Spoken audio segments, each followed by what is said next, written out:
Deux jeunes femmes se tenaient devant elle, indiscernables aux cheveux blonds, yeux bleus chantant ensemble, unies par un lien tacite.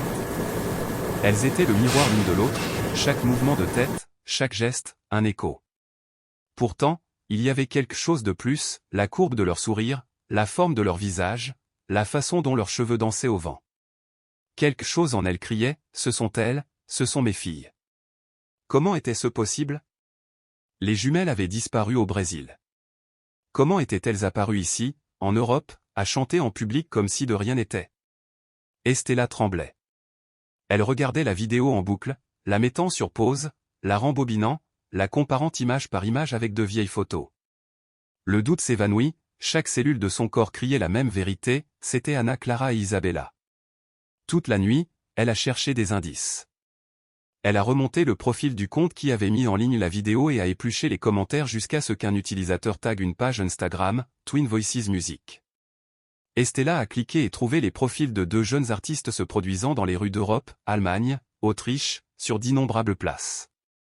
Ils parlaient couramment anglais, répondaient gentiment à leurs fans, publiaient des vidéos d'eux riant, chantant, partageant des bribes de leur vie.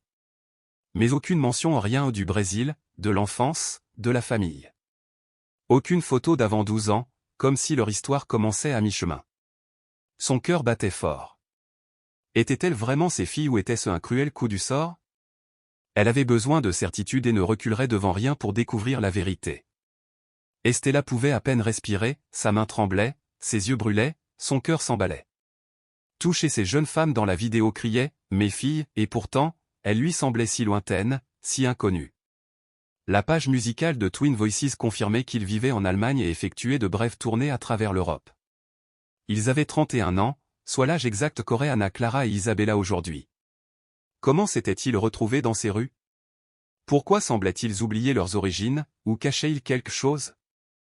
Les jours et les nuits se brouillèrent tandis qu'Estella enregistrait chaque image, chaque clip, chaque commentaire. Elle étudiait leurs paroles, leurs mouvements, chaque détail de leur visage, chaque tache de rousseur. Puis elle remarqua une chose, dans une vidéo, celle qui devait être Isabella portait une chaîne en or avec un pendentif en forme de cœur, le cadeau même qu'Estella lui avait offert pour son 10e anniversaire. Après 21 ans, Estella s'effondra, les larmes aux yeux comme celles d'un enfant. Maintenant, elle en était absolument certaine, et elle devait agir. Mais comment?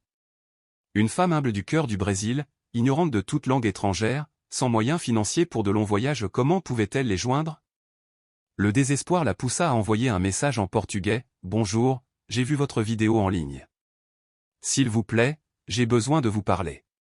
Cela peut paraître étrange, mais je crois que je suis votre mère. » Les heures passèrent. Aucune réponse. 2 jours. 3. Une semaine ou toujours rien. Estella essaya à nouveau, cette fois dans un anglais simple avec un traducteur en ligne, « Je crois que je suis ta mère.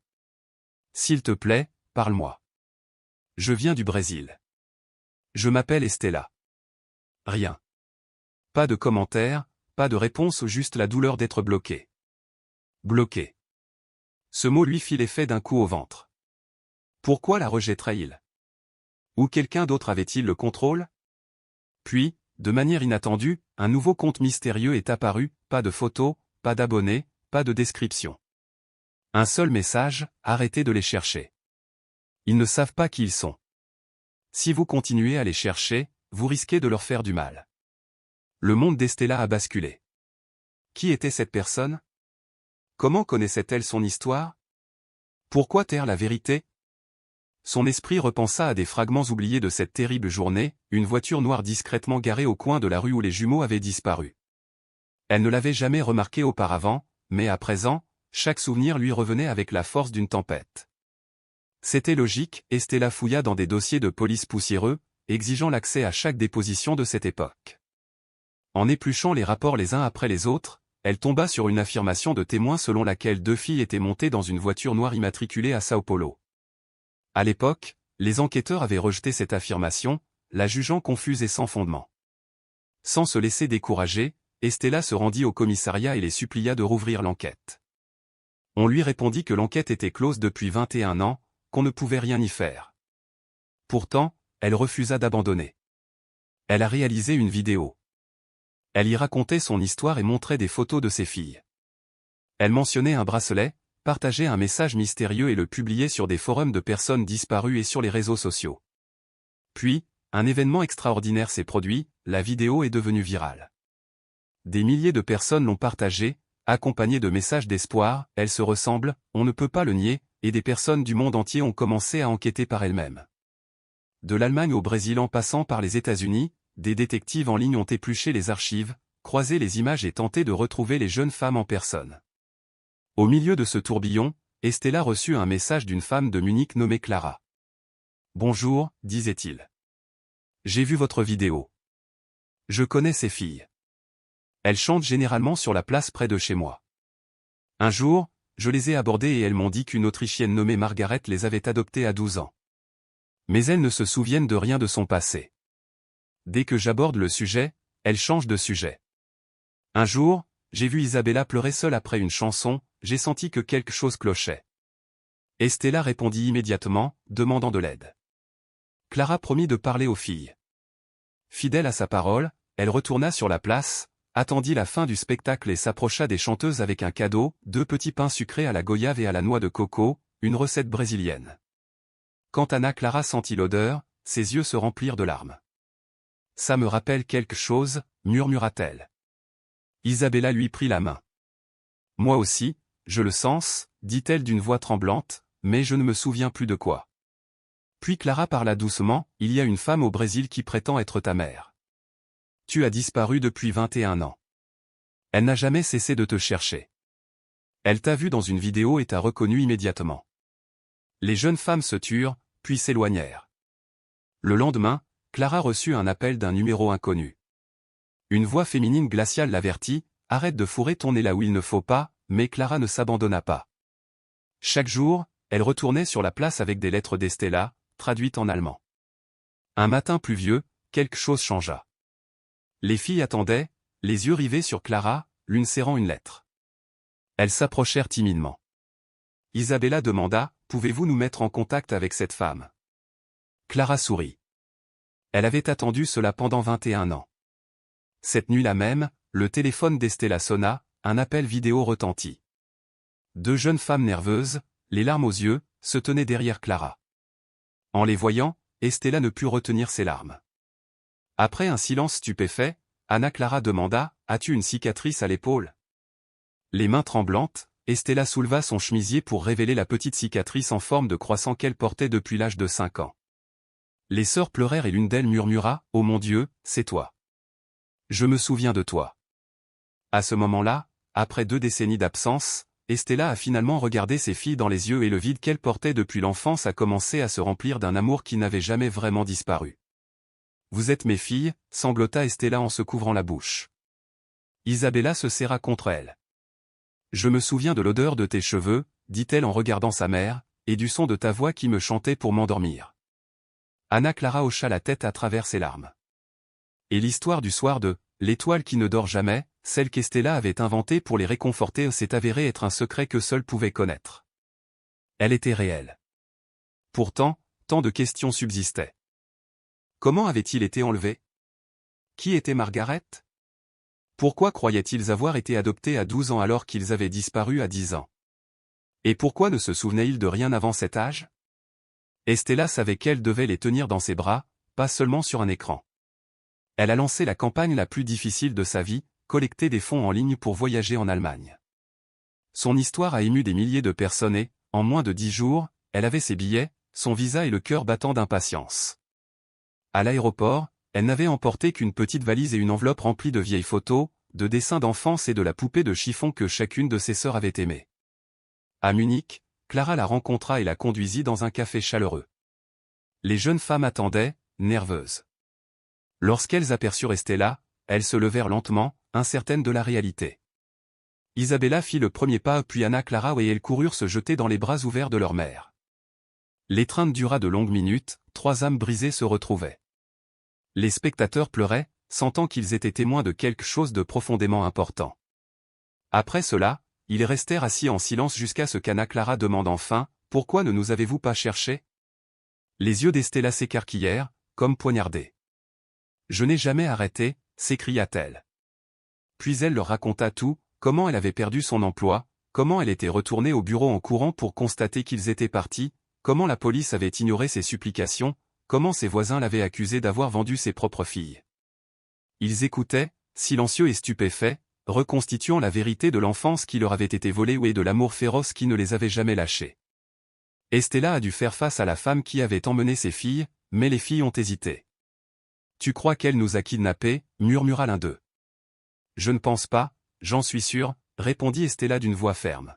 « Et si j'ai raison, il y a d'autres vérités que tu dois découvrir. » Les jours suivants, Estella resta chez Clara et passa des heures avec ses filles.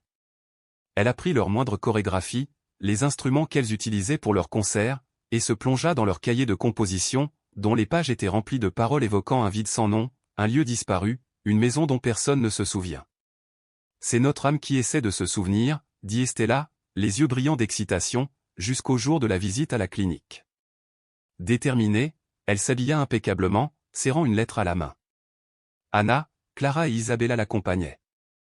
La clinique se dressait comme un château moderne, ses jardins fleuris étrangement silencieux.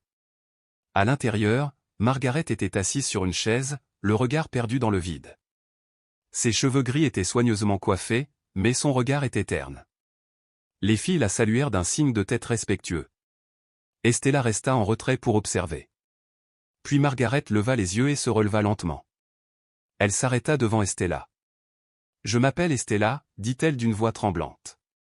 Je suis la mère des filles que tu as enlevées il y a 21 ans. » Les yeux de Margaret clignèrent. Un tremblement parcourut ses lèvres. Estella sortit de sa poche une photo délavée des jumelles tout petits aux leurs petites mains serrant une poupée de chiffon. « Tu les as emmenés alors qu'ils n'étaient que des enfants » dit doucement Estella. Margaret fixait la photo. Des larmes lui montaient aux yeux et roulaient sur ses joues, mais aucun mot ne venait. « Pourquoi as-tu fait ça » pleura Estella.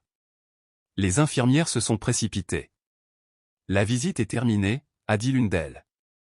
Alors qu'on emmenait Margaret, un soignant s'est glissé à leur rencontre. « Madame Estella, je m'occupe de Margaret depuis 2 ans.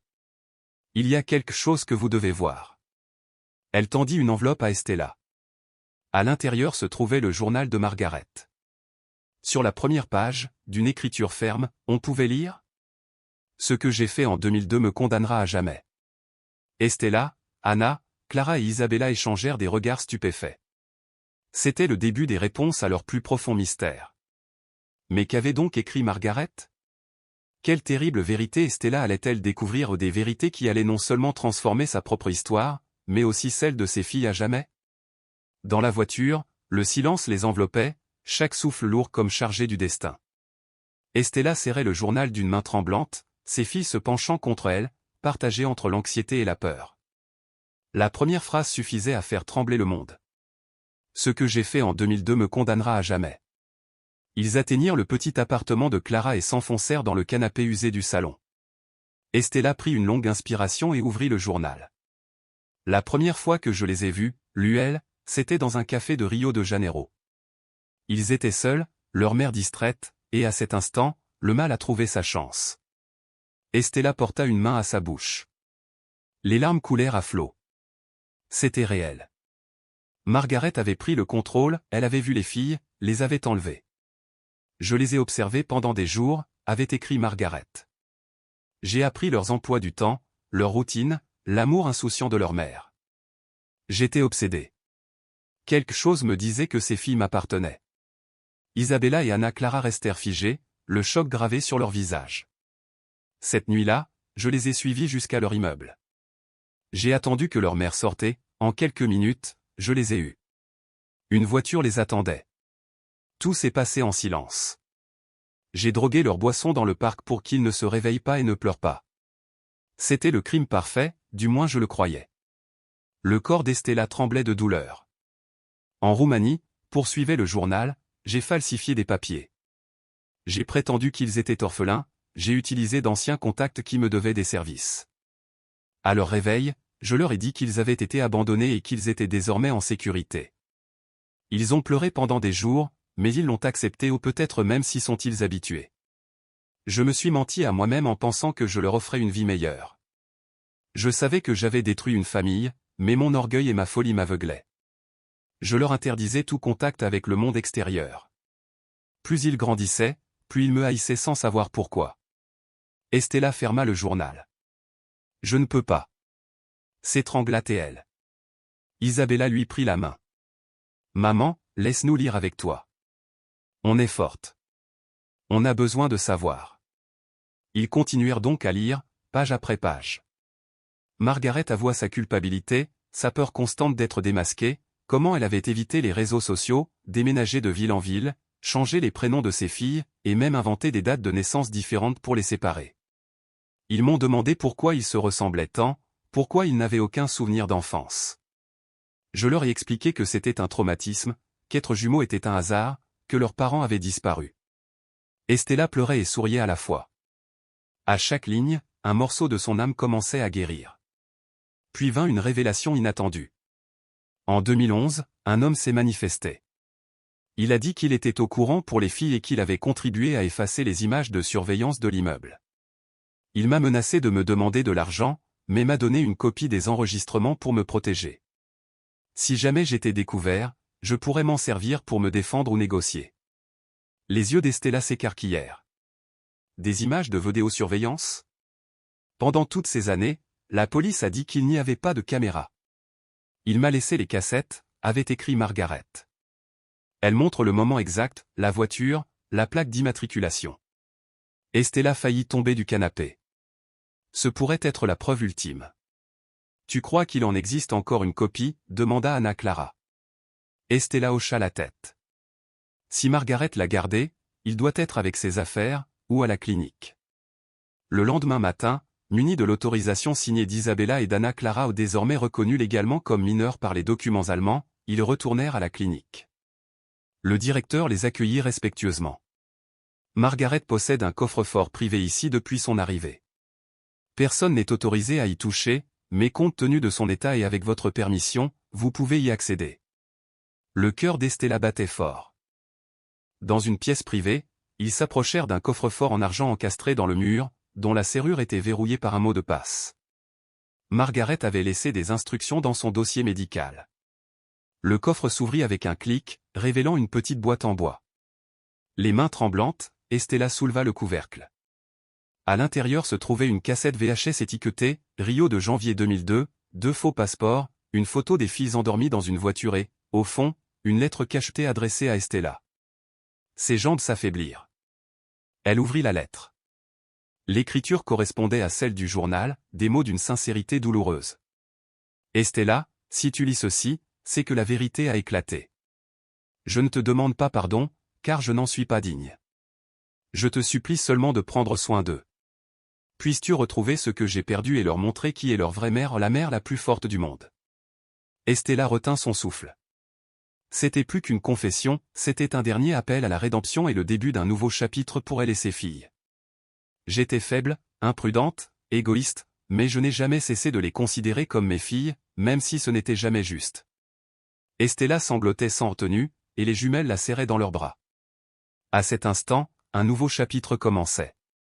Elles avaient désormais des réponses, des preuves et, pour la première fois, un moyen de tout reconstruire.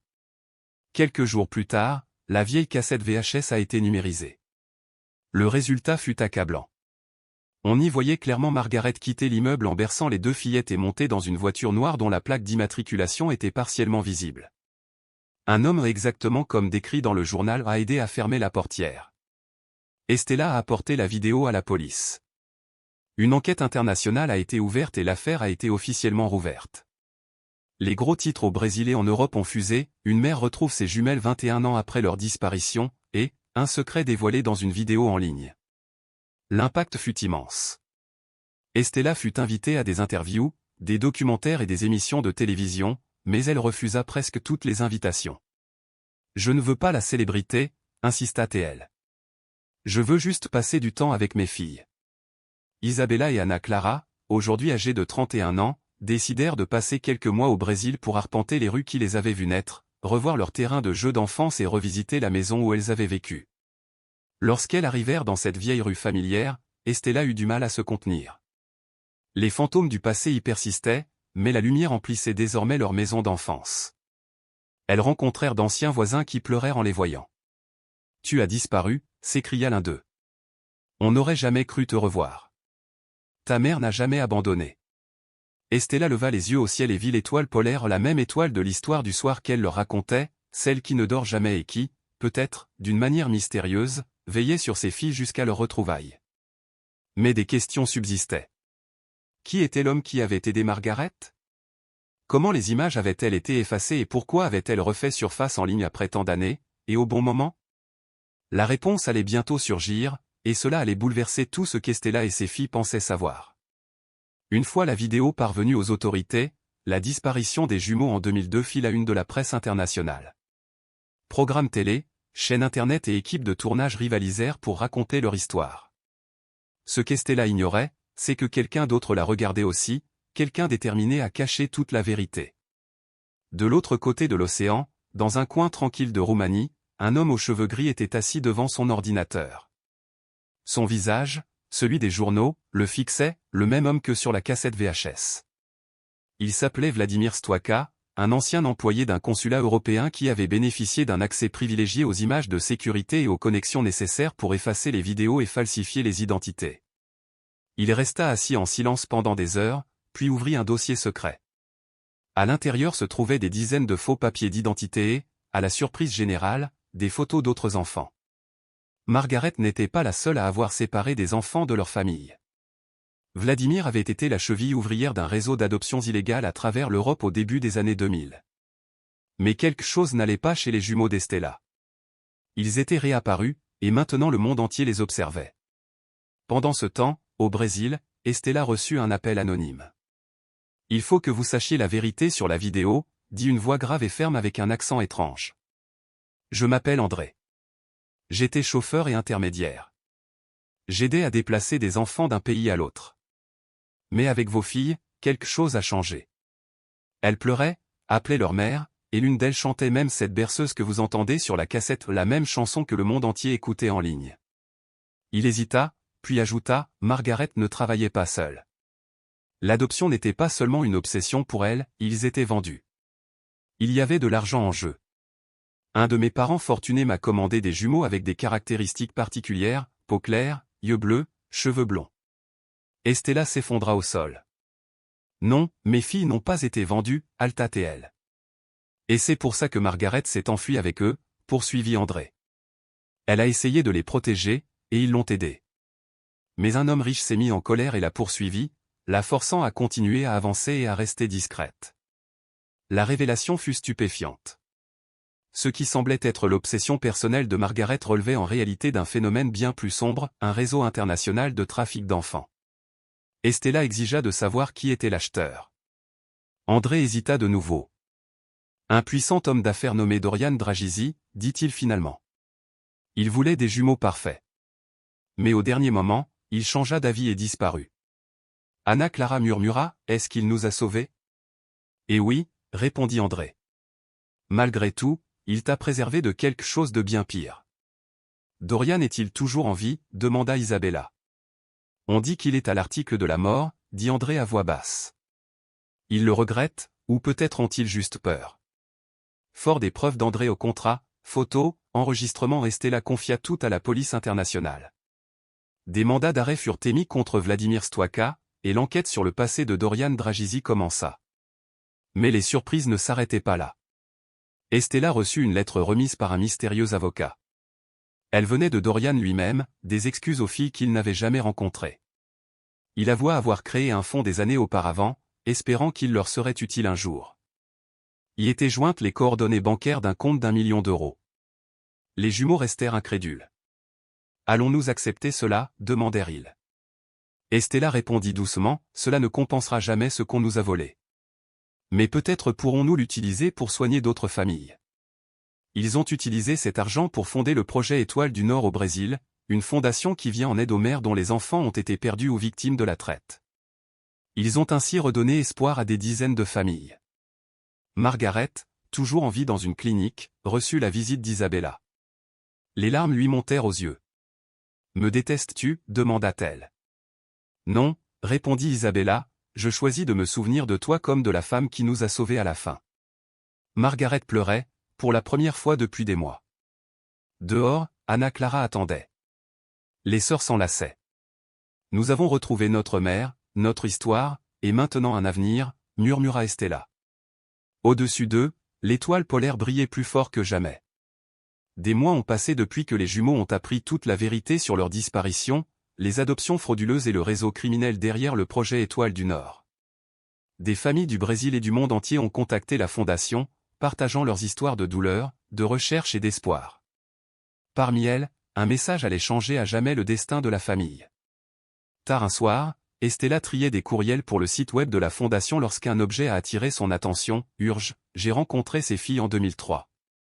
L'expéditeur était Eva Marinkovic, de Croatie. Son message commençait simplement ainsi, bonjour, je m'appelle Eva et je ne sais pas si vous me croirez, mais en 2003, je vivais dans un orphelinat en pleine campagne autrichienne. J'étais l'une des aînées. Un jour, 2 jumelles brésiliennes sont arrivées, toutes 2 inconsolables, le visage baigné de larmes. Soir après soir, j'entendais l'une d'elles chanter doucement, Estrellita, en regardant par la fenêtre. Avec le temps, nous sommes devenus amis. Puis, un après-midi, une femme est venue les chercher. Elle était blonde, les yeux pâles et l'air nerveux. Elle m'a dit qu'elle emmenait les filles en sécurité. J'ai gardé cette histoire en moi pendant 20 ans, jusqu'à ce que je voie votre vidéo YouTube et que je sache que je devais parler. Je n'avais pas oublié leur visage, c'étaient bien ces jumelles. Stella fit irruption dans la pièce où attendaient ses filles, désormais adolescentes. Elle leur montra le courriel qu'elle avait reçu. Isabella se tut, et Anna Clara se couvrit la bouche de la main. Estrellita, petite étoile qui brille dans le ciel, murmura Isabella à sa sœur, les larmes aux yeux. Tout était vrai. Le lendemain, ils organisèrent un appel vidéo avec Eva. Elle apparut à l'écran, tenant une vieille poupée usée par les intempéries. L'une des jumelles m'a donné cette poupée, dit Eva, le sourire tremblant. Elles m'ont dit qu'il fallait que je me souvienne qu'il y aura toujours une étoile qui veillera sur moi. Stella, l'écoutant, pleura doucement. Les filles étaient folles d'excitation. Merci de prendre soin d'elles, dit Stella doucement. Moi aussi, j'étais une enfant, mais je savais que quelque chose n'allait pas. Cet orphelinat n'était pas un refuge, c'était un lieu de passage pour le trafic d'enfants, poursuivit-elle, la voix tremblante. Des années plus tard, j'ai appris toute l'horreur de ce qui s'y passait. Lorsqu'un nouveau rapport tira la sonnette d'alarme, les autorités comprirent que le réseau était bien plus vaste qu'on ne le pensait. Interpol ouvrit une enquête sur l'orphelinat autrichien, mystérieusement fermé en 2005 sans explication. Pendant ce temps, à l'autre bout du monde, au Brésil, un autre rebondissement se produisait. Dans un rare moment de lucidité, Margaret avoua à Estella qu'elle avait caché quelque chose, une petite boîte en métal glissée dans le double fond de son armoire. À l'intérieur se trouvait une photo décolorée de la femme qui avait enlevé les jumeaux, un ensemble de 5 lettres manuscrites et un pendentif en argent en forme d'étoile. L'une des lettres, adressée à Estella, disait « Si jamais tu trouves cette boîte, tout sera révélé. Je m'appelle Luciana Torres. J'ai été engagée pour emmener leur mère en Roumanie, mais à mi-chemin, je l'ai regretté. Margaret m'a aidé à disparaître. Je lui ai laissé les filles, pensant qu'elles seraient en sécurité. Je ne me suis jamais pardonné, mais je ne pourrai jamais revenir en arrière. Il y avait des hommes puissants derrière moi. Je vivais chaque jour en espérant qu'un jour vous vous reverriez. Cette révélation a ajouté une dimension supplémentaire à notre histoire. Où était Luciana maintenant? Avec l'aide d'Interpol et de la fondation North Star, les enquêteurs ont fouillé les dossiers d'emploi de l'aéroport datant de 2002. Après des semaines de recherche, ils ont découvert que Luciana était vivante, vivant en Colombie sous une fausse identité. Allons-y, dit Estella sans hésiter. Tu es sûre, maman? Demanda Isabella. Oui, répondit Stella, la détermination brillant dans ses yeux. Il faut que je regarde la femme qui t'a prise et celle qui t'a rendue. Dans une ville entourée de montagnes, ils trouvèrent Luciana, la soixantaine, les cheveux blancs, les épaules lourdes de fatigue. Mais lorsqu'elle aperçut Estella, les larmes lui montèrent aux yeux. Je n'aurais jamais cru que ce jour arriverait, dit-elle, la voix brisée. Pourquoi? Demanda Estella. Ils m'ont menacé. Ils ont dit que si je ne leur livrais pas les filles, ils tueraient ma propre fille. J'ai obéi par peur. À mi-chemin, désespéré, j'ai compris que la seule façon de les protéger était de les laisser avec Margaret. Je savais qu'elle était perturbée, mais pas cruelle. Anna Clara la regarda droit dans les yeux. Tu étais complice. J'en ai payé le prix, murmura Luciana. Je n'ai jamais connu la paix et je n'ai jamais revu ma fille. Luciana tendit à Estella la photo d'une jeune femme aux cheveux bouclés, aux yeux verts et avec une petite tache de naissance sur la joue. Estella haleta. Cette fille, on l'a vue dans les archives d'un autre orphelinat en Autriche. Luciana trembla. Ma fille a été kidnappée en 2002 et a fini dans un orphelinat clandestin, dit-elle. Des années plus tard, elle a été adoptée par une famille en Allemagne. Estella jura d'aider Luciana à retrouver son enfant. De retour au Brésil, l'intérêt du public grandit. Le nom de Dorian Dragic apparut, il était à la tête d'un réseau d'adoption illégale impliquant des politiciens, des médecins et des agents des frontières. Puis, le monde fut stupéfait par la mort subite de Dorian dans son manoir de Bucarest, officiellement d'une crise cardiaque. Plus surprenant encore était son testament, tous ses biens seraient reversés au projet North Star. Mon âme est lourde de péchés qui ne pourront jamais être effacés, a-t-il écrit. Que ma fortune contribue au moins à guérir les blessures que j'ai causées. Avec plus de 25 millions d'euros légués, North Star est devenue la plus grande association caritative d'Amérique latine pour les enfants disparus. Pourtant, pour Estella, Isabella et Anna Clara, aucune somme d'argent ne pouvait restaurer les années perdues. Leur mission était loin d'être terminée, protéger d'autres vies et reconstruire le monde, une vérité à la fois. Aujourd'hui, 21 ans après la disparition des jumelles, une famille s'est reconstruite, non seulement par le sang, mais aussi par le courage, l'amour et une détermination sans faille. Avec la fille de Luciana en vue et le projet North Star plus brillant que jamais, ils ont continué d'avancer, sachant que si la douleur ne s'estomperait jamais complètement, leur espoir et leur détermination en perdureraient.